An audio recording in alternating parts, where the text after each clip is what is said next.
प्रभु मेरी रक्षा कीजिए, मेरा जीवन संकट में है प्रभु, मेरी रक्षा कीजिए।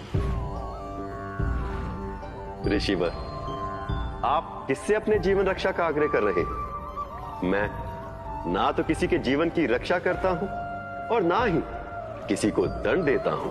ये आप क्या कह रहे हैं प्रभु? आप तीनों लोगों के स्वामी हैं, जगत पालक हैं, सृष्टि के रक्षक हैं प्रभु। आप सत्य कह रहे हैं देव ऋषि। मैं समस्त सृष्टि का रक्षक हूं, किंतु आपका संकट आपके कर्मों का प्रतिफल है।